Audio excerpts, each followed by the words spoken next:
Hey, good to be back with you. My name is Jeff Fuller. You are listening to Jay Fuller Interviews on YouTube. Now, the Backfire podcast with Jeff Fuller of Jay Fuller Interviews on Apple iTunes and Google Podcasts. We believe people's stories make our stories much better if we will make the time and take the time to listen, unlearn, and relearn. You can certainly learn something good. And one with a tremendous story is Tami Matheny. Tami, welcome in. Thank you for having me. Looking forward to being here with you this morning. And so I am in Vermont. You're joining from south of us. Where are you currently? South Carolina, the Spartanburg area. Spartanburg. So being a big basketball fan, Zion Williamson, what do you think about this guy? He's just a monster, isn't he? My first thought is I wish he had gone to North Carolina. But besides that, he is a special breed that is very rare, once in a lifetime, I feel like. Certainly true. Refuse to lose coaching. This is probably what you're best known for, most known for now, and I'll bring up the website as well. What led you into this realm of holistic type coaching? I was a men and women's tennis coach at the collegiate level for going on my 16th year. But about 5 years prior to that, I started studying of how to help my athletes with the mental side of the game. I had always done that as an athlete informally without really knowing, anything I could Google or read. And then I got certified, and my main purpose at first was to help my team. And then, most coaches, we always look for that exit job, how we can exit the coaching to do something else. And so I just thought, well, I can create a living mental game coaching. And so it's not something I set out to do, but it's trusting, the plan. And I tell everybody I have the best job in the world. Now, Timmy, let's back up a little bit. Where did you grow up? How did you grow up as far as understanding the importance of listening to people speaking into your life? I grew up in North Carolina, so about 30 minutes across the border from where I live now. So, very close to home. But grew up in a strong Christian home, family.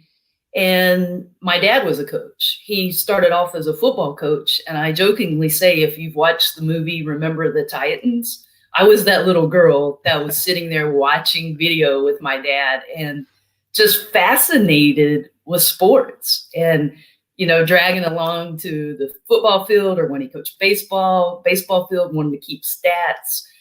And I just listened to him. And he is such a motivating, powerful with his thoughts, with his words. And I realized there was more than just talent, and that our brain is the best asset that we have. And, as my collegiate career, I do hold a shooting record at the college I went to, but it's nothing, glamorous. I didn't play professionally, but the success I had was due to being mentally and physically in the best shape I possibly could be. I was never the tallest, fastest, quickest, strongest. But I just resonated that there's something about the mind that enables people to do bigger, greater things. Now, what would you say to athletes that are so athletic that they don't take the time to listen? Perhaps it's pride or arrogance, but they don't see that as valuable, especially for younger students. How important is it that they understand they can develop that muscle of the mind as well? Oh, I think it's extremely important.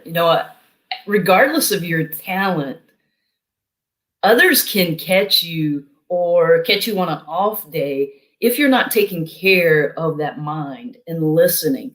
And it's just a growth mindset. Are you willing to get better regardless of where you are now? And, we briefly talked about UNC already, but to me, Michael Jordan is the epitome of that. Here was a great athlete, but he was constantly, how do I get better? How do I make myself even better than others? And, it's staying hungry and having that passion. And that comes from being able to listen to our coaches, to others in our field, whatever field that may be. No, that's so good. And I know John Maxwell. I read and listen to about everything that he's ever put out, but he talks about the importance of really learning. But one thing that he said, being a public speaker, is the importance of writing. Behind me, I believe this is your first book, The Confident Athlete. When did you think that you could have a deeper, greater reach if you had put your thoughts and words to pen and paper?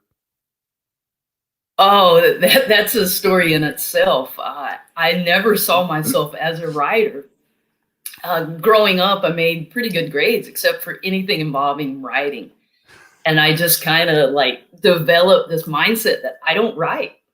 I remember in high school, I really worked hard on a book report, and my teacher handed it back with an F and said, "Too good to be yours." And so that just kind of fed that belief that I don't write. And then I became a mental game coach, was standing up talking to teams, standing up talking to large audiences, and people were like, "Do you have a book? Do you have a blog?" "No, I don't write." And that was just an easy out. And I had a coach challenge me that I was working with, and he said, we need something here in writing to supplement what you're saying. Yeah. And he said, "And you can reach a greater audience." "Nope, I don't write." And he said, "Oh, okay, I think I need a new mental game coach then, because you're telling us to step out of our comfort zone, but you're not willing to." So I listened to him and thought, okay, I'm going to do this. So I realized it didn't have to be the greatest literary work, but just something that's useful and beneficial to others. Oh, definitely. Hey, Tami, what kind of dog do you have? Sorry, she's wanting to say hello. I have two dogs. I have a black lab mix, about 45 pounds, that would be anything but the best representation of Refuse to Lose. She is scared of her own shadow and is a love muffin. Then I have a 10-pound dog that sees herself in the image of a giant dog, and she kind of controls the roost. Yeah, we So have I apologize for the distraction. Oh, no, not at all. We have a lab pit mix, and she's about 75 pounds now. And I actually thought it was her barking. Then I had to do a double take. Hey, so this book, The Confident Leader, in the year of a pandemic, COVID-19, going virtual, for you personally, how did you have to adjust speaking over a screen instead of to a group in person? And that was another area of getting out of my comfort zone. I much prefer in person. I like to use my hands. I like to walk around and look people in the eyes. You get energy doing that. So the Zoom, it was challenging at first. I think my first few, I sat very still, afraid to move, just looking at the camera. And then I realized I can still do what I do, in person. So it was a challenge. But again, it was kind of like writing. If we want to grow and develop, we have to be willing to get out of our comfort zones. So good. And Tami Matheny making some time. I Refuse to Lose coaching. You can certainly find the website here, r2lc.com, the number 2lc.com. So this is kind of a pointed question, but I have to ask because sometimes I hear you can become whatever you want to be in life. And I kind of pause because I look at some individuals and there's no way they could ever make the NBA or become an opera singer or whatever that dream might be. So being the confident athlete, how do you make an average high school athlete confident when they know they're just going to be a practice player or get some spot minutes at best? Well, I think it's understanding what success is for every individual and what confidence is. Confidence, I think the misconception is people think, well, if you're confident, that means you're always successful. But to me, confidence is that you are okay regardless of your result. And it doesn't affect how you feel about yourself. I can go miss 10 shots in basketball, but I'm still confident that doesn't take away who I am. And tomorrow is a new day. So I do think there's a misconception when we tell people they can be anything they want to be. I don't care how strong my mind was. I wasn't going to play in the WNBA. So it's understanding with our talent. To me, it's making the most of the talent you have. And when I work with high school athletes, the most rewarding thing is to see that athlete that's not as talented, but get the ultimate most out of everything they have. And to me, that's winning. I think that's so, so important. And for me, I was one of those kids that had to work twice as hard to be average, but just being a part of a team, looking back now, and I'm 46, those are some of the greatest memories. The games were fun, but just the road trips, the practices, the different getaways with your teammates, it was just remarkable. One thing I want to bring in is the confidence journal. And how important is it that people kind of document the progress they've made? They look back and see that even though it might not be as much improvement as they would have hoped, there still is some sort of improvement. I know personally for me, writing it down just like make sure my brain remembers it. And it's also a great record to look back on and see where you have been. You know, one of the things I challenge athletes to do, I call it 5 1s. After every practice, every game, list 5 things you did well, 1 thing you want to work on. And I think we flip it in society. We think of all the things we need to improve on, and maybe that 1 thing we did well. But studies show that's when we have the most success. And then when we write it down and we have those bad days or we're not feeling confident about ourselves, it's a great record to go back and read and realize that, you know, you have come a long way or you are making strides. Yeah, that's really good. And I think the remembering is a big part that we need to make the time to learn from. So this next picture is supposed to be of you. Yeah, here it is with Hernando Planos on his Be Contagious podcast. And for him, I just really enjoy Coach H. He's a great guy. But for you, who are you learning from so that you can give more and more wisdom to others? I'm learning from you right now. I'm going to learn from anybody that I possibly can. I think there's a learning situation in every person we interact with every day. But as far as people out there in the industry, John Gordon, by far, I've been lucky to be a part of John Gordon's team and have learned so much with him and his staff, Amy P. Kelly and Julie Nee, and just some amazing people to be surrounded, like-minded people that are very servant-minded and have that growth mindset I mentioned early. So that comes to the top of my mind. But just anybody that, you know, I can learn something from a stranger at the grocery store. And it took me a long time to realize that. But man, it's enriched my life when I think, okay, what can I experience with this person in this moment? Well, I love that so much. And often, and I told you off here, I'm a pastor. And so you don't have to meet with, quote, great people. You can understand that everybody is great. So whether you're helping at a homeless shelter or serving or doing some sort of vocational ministry or running around on a basketball court, those relationships are just very important. So were you an early bloomer as far as in high school? Did you realize you could learn from even the students that people look down on? Or did it take you some time to understand the value that every person could add to your life? It definitely took me some time. You know, people that others look down on, I did have a soft heart for, but it was more ego driven, I think, at that time, where I can help them. And it took me a long time, way past college, till I realized I need other people and other people can enrich my life. And I can't do this journey alone. Yeah. So it was very late in life. I shouldn't say late in life. I'm not that old, I don't think. But, you know, probably the past 10 years is when my mind has really shifted. Some of that, I think, is doing this work. And the more you talk about it, you've got to live it to be real if you're going to be successful in your job. But just really understanding the importance of relationships. And you just put up this is good. And that, to me, is a large part of that book. I have one of my favorite quotes. It's, our ships are greater than sea ships. And what I mean by that, relationships are greater than any championship you'll ever win. And rarely are you going to win a championship without those relationships to begin with. So it's an important piece of that book, and it's a journey with a team that finally recognized this, and my journey of understanding it to a deeper level as well. Yeah, that's very good. Tami Matheny making some time, and you can go to the Facebook group. This is good on Facebook. Join the group. This is good. Tami, what led you to write again after, by your own admission, you did not want to write at first?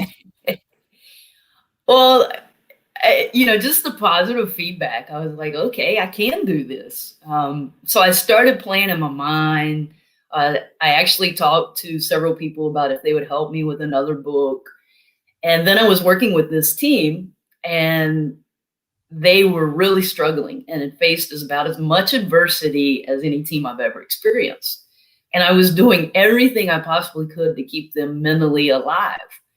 And they said, hey, if we listen to you and do this, then you have to write about us. And so I remember the day everything just came complete. And they were like, oh, Tami, what's the name of the book? And the coach kind of looked at me and said, you thought you were going to get out of that, didn't you? So part of that book, the reason for writing that one was to honor those ladies. That was a big part of it. And you can find these books, The Confident Athlete, This is Good, The Confidence Journal, on Amazon, and just search Tami Matheny or check out these books on Amazon.com, The Confident Athlete or This is Good. And Tami, I'm so pleased to have you on because, well, as a pastor, so often people just say, well, Jeff, you know about spiritual things, but I want real life help. And I really believe they go together. You mentioned being raised by Christian parents and having a faith part of your life. Specifically, when you've had to be resilient, how important has that faith been? Well, I'll be honest. It's been a journey. And even though I was raised that way, there have been times when I have strayed away. But looking back on my life, regardless of how difficult a situation or the adversity I'm facing, when I have put my faith in God, it just allows me the greater strength. It doesn't mean there's still not those problems, but I seem to have a greater power to survive and even thrive. And then I look back on the times when I've kind of turned my back on God or tried to do it my way, and it made that part of my journey so much more difficult. Yeah. I have this image that I share with people that when I'm going through adversity, I feel like I see that God has me in the palm of his hand and he's just helping me get through it step by step. Yeah. So I know when I'm in his word, when I'm having conversations with him, my life is just so much better. It doesn't mean that there aren't problems or issues. It's just, I have peace and power inside. That's so good. And I had an opportunity to interview Matt Doherty. So he is probably the forgotten Carolina basketball coach, but he's just written a book, Rebound, and I enjoyed that so much. And he just shared about staying away from and out of the bitter river because it can be an easy place to be. And he just talked about some of the mistakes he made when he coached at Carolina. When you look at some of these, for me, I saw a high-profile guy admitting that he made mistakes. It really spoke to myself. How important is it for you as a speaker to admit your mistakes, but without airing all the, quote, dirty laundry? I think it's very important. And again, that's been an area I've probably evolved, can still do better. But early on, I was right. And even if I was wrong or made a mistake, I didn't want to admit it because to me, that was a weakness. But again, each year I'm realizing more and more, the more real you are, the more genuine you are, it just makes people more receptive to hear it. And when I can talk to an athlete and say, I get it, I've been there, and I can share how I've messed up or share with a coach how I have messed up, then I feel like they're more likely to listen than when I have all the answers and I'm telling them and haven't necessarily been in their shoes. So I think that's a large part of getting people to listen to you, when you can just be real and, hey, I've been at rock bottom. No, that's really important to share. A couple scenarios. Just say I'm the assistant JV girls basketball coach, and I'm a little bit too vocal. Referees tell me to sit down on the bench, and the head coach might shoot me a look and say, he's the one talking. But just speak to that freshman athlete that they are a good athlete, but their social life outside of that sport is very difficult. How can we use sports, but also just develop their entire self esteem that they know that this one sport does not define them, but they can also take that confidence from that sport into everyday life? That's a loaded question there, but I think it's so important. One of the first things I like to do is really challenge athletes to think, why do they play their sport? What's the bigger picture? Why are you playing?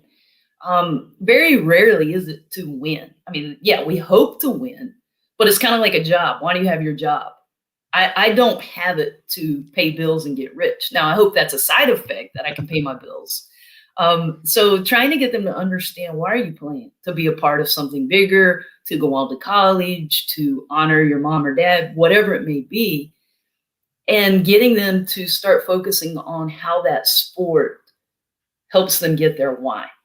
Because I think we want those immediate results, and we kind of sacrifice our why. So that's the first step, is really getting them to understand, why are you playing?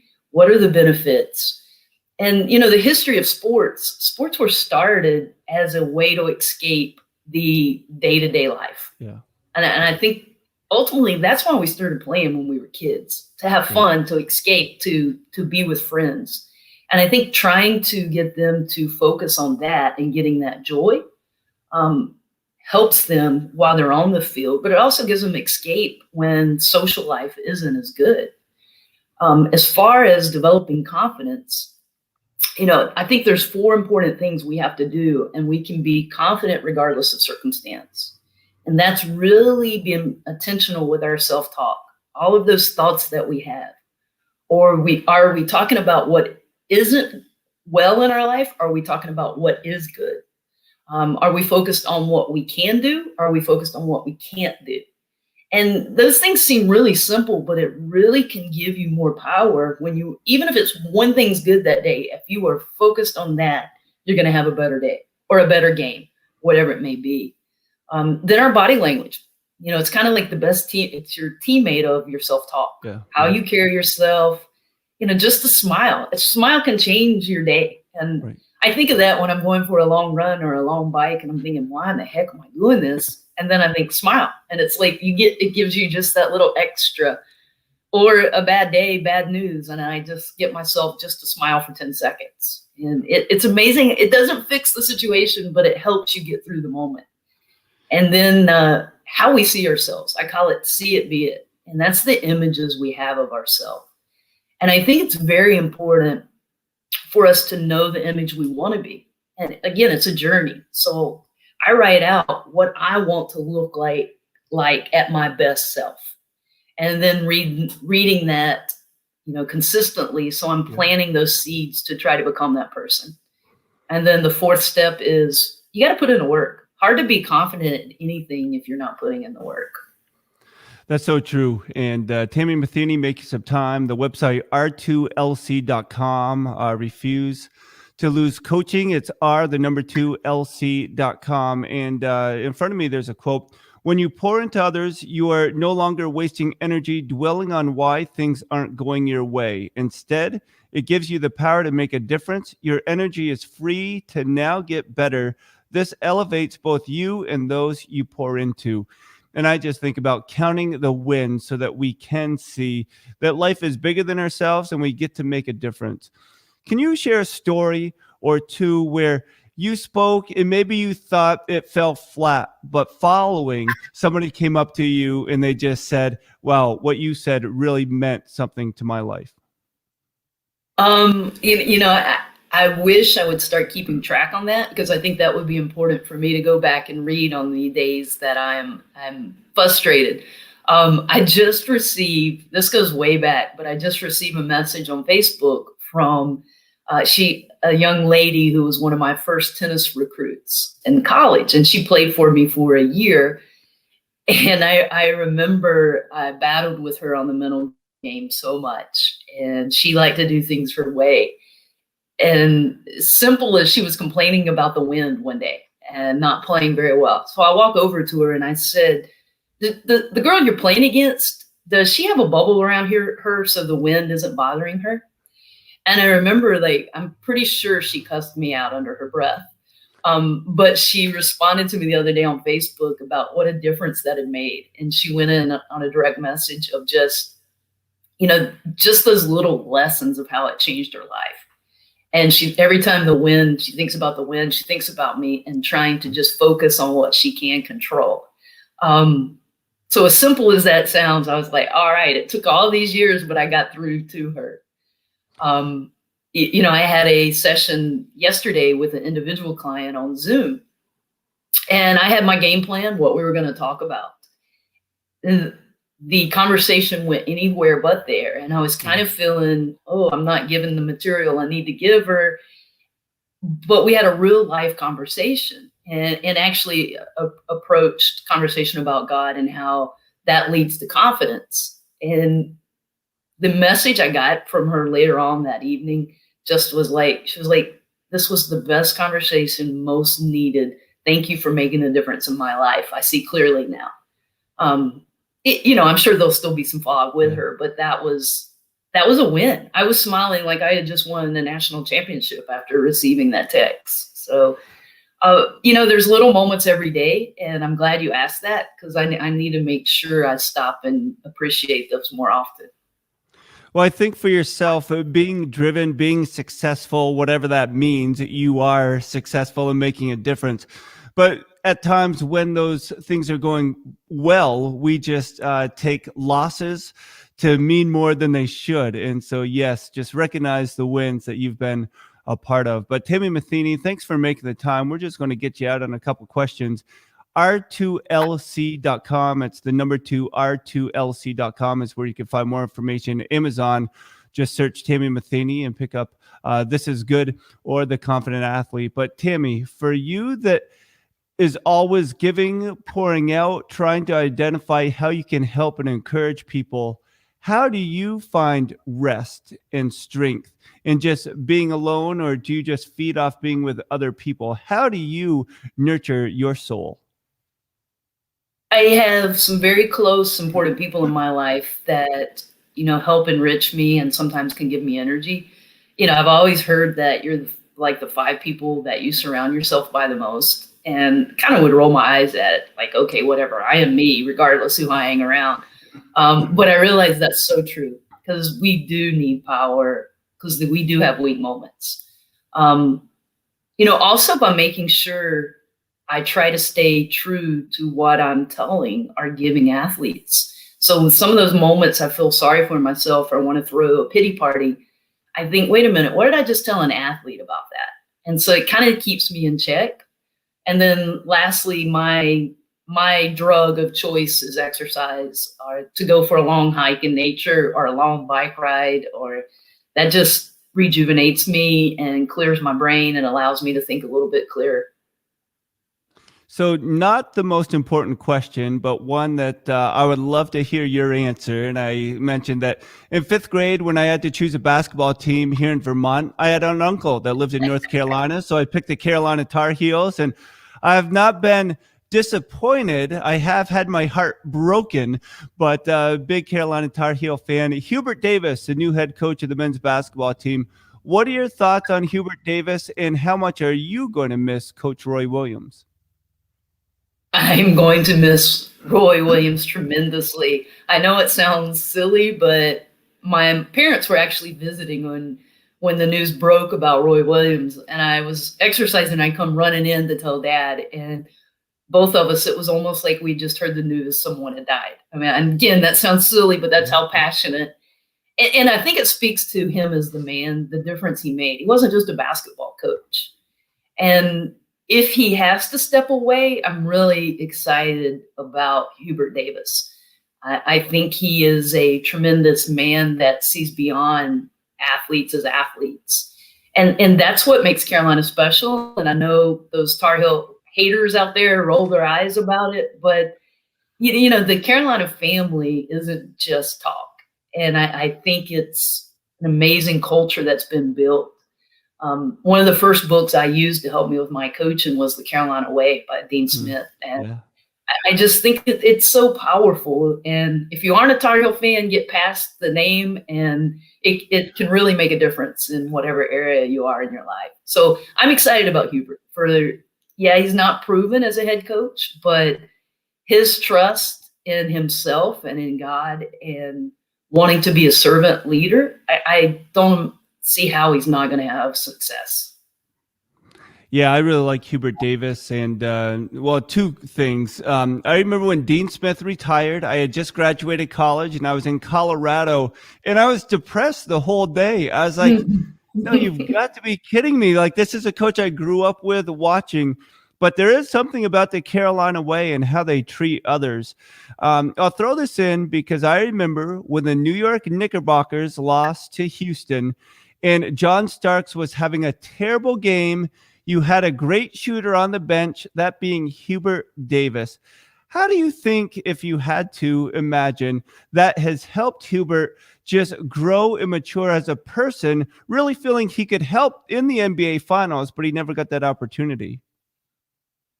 Well, I think that's been his whole life. If you've listened to his story, even about getting the offer to play for North Carolina, Dean Smith went into his home and said, I don't think you're good enough to play for us. I don't want to waste your time. You need to go somewhere. And I think it's just always driven him. He's not always gotten the exact result he wanted in that moment, but I think he's just so powerful and strong in his why that it's allowed him to be successful. I mean, he was a 2-star, 3-star little scrawny kid that, I remember as a freshman thinking, who is this guy except Right. for, having a famous uncle. And then he makes himself something and becomes an NBA player. He gets to the NBA. His coach tells him, one of his coaches says, I'm not going to need you. I need basketball players, not shooters. And he said he was grateful for that.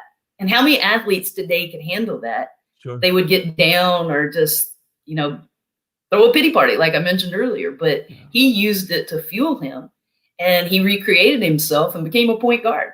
And so I think that's just he didn't play in that game, but I think it fueled him for a moment later on in life. And I think that's one of the biggest messages I like to get across, that don't let short-term results ruin what can happen in the future. And that's the message with This Is Good.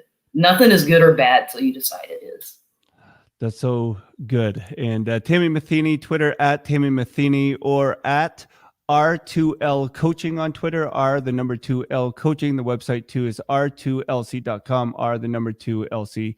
Tami, thank you so much for making the time. It was an honor, a privilege, and I would love to keep in touch. And I know that the battle of the mind can really be a struggle at times, and I'm just so grateful for people like yourself that just give such a positive voice. So Tami, thanks again.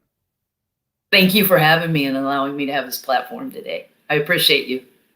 And again, Tami Matheny makes some time. Jay Fuller Interviews on YouTube, Instagram, Facebook, and Twitter, and the Backfire podcast with Jeff Fuller of Jay Fuller Interviews, now on Apple iTunes, Spotify, Anchor, and Google Podcasts as well. We thank you all. Make the time to listen and learn from someone else, unlearn and relearn, so we can live better and reach out to one another. All right. Thanks all.